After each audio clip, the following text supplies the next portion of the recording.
So, I just want to share you guys yung mga useful tutorial sites na pwede nyo magamit when it comes to learning. So, for example, programming. Yun tayo. So, pwede nyong puntahan tong udemy.com kung hindi pa kayo familiar. So, ito, may mga free tutorials din dito. Hindi lang naman siya paid. So, pwede kayo mag-sign up. Click nyo lang tong sign up button. And then yan. Sign up kayo using your meron akong ginawang demo email ko so pwede natin gamitin.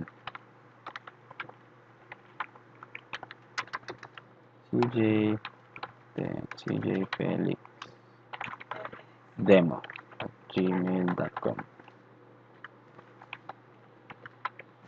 So, password. Yan. Sign up.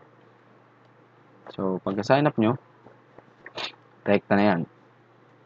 So, let's say, gusto kong matuto ng PHP. Search ko lang PHP. So, lalabas na dito lahat yan. And then, click nyo tong all filters. And then, syempre, free natin yung free. Pero kung kaya nyo magbayad, much better. So, ayan, katulad nyan. Free. PHP Learning Live Website Project with Admin Control. So, ito pa. Learning Object Oriented. PHP. Complete website. So, ayan, 4.5 hours. Beginner PHP. So, andito. So, let's say C# naman. C#. Excuse.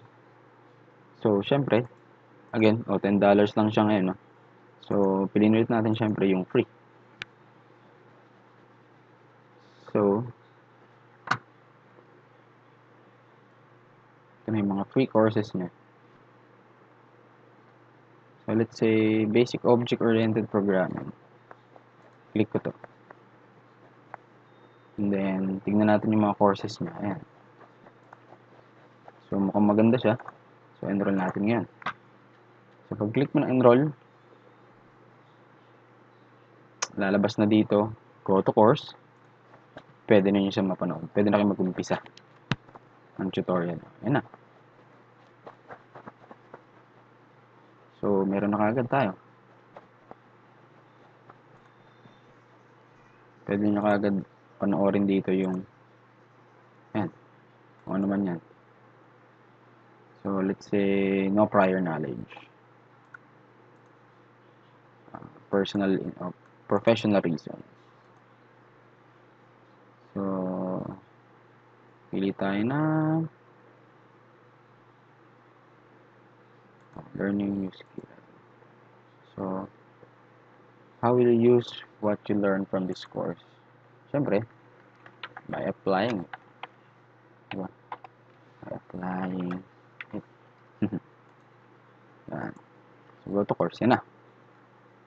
So, ito yung course content niya. Yan. Basic C#, etc. Blah, blah, blah. And then, pag kinik nyo yung continue to lecture, yan na. Lecture 1. Alright, welcome to the course. Yeah. We're going to start with a brief map of the course. So, yun. May Udemy na kayo. Then, let's say gusto matuto ng Android development. Tingnan natin may free. May free. Well and good. Oh, dami.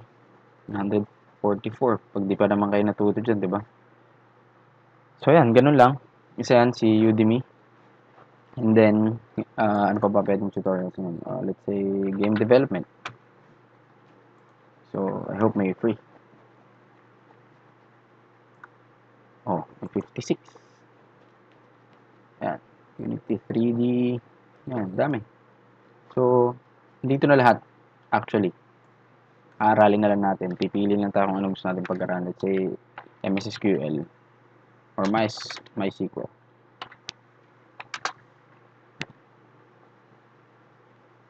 Yan. Filters. Meron dalawa. So, andyan pa rin si PHP. Diba? Java. Kunwari, Java.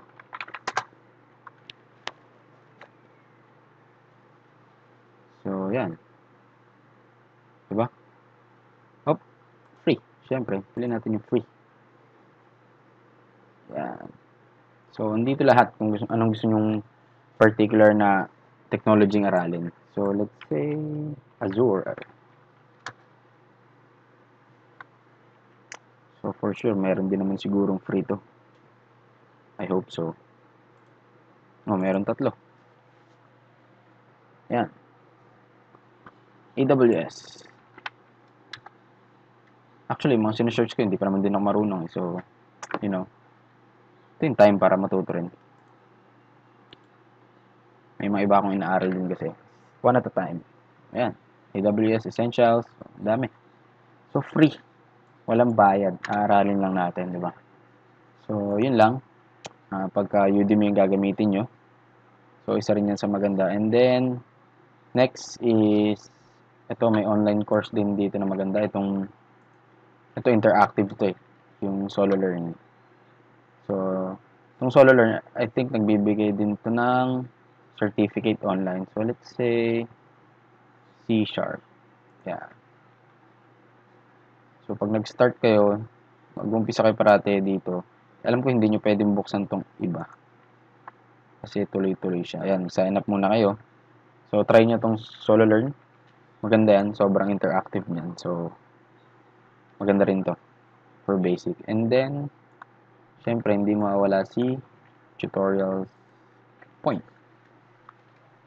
Tutorials point. Ayan. Search lang kayo rin technology na gusto nyo. Let's say, ASP.NET. Search.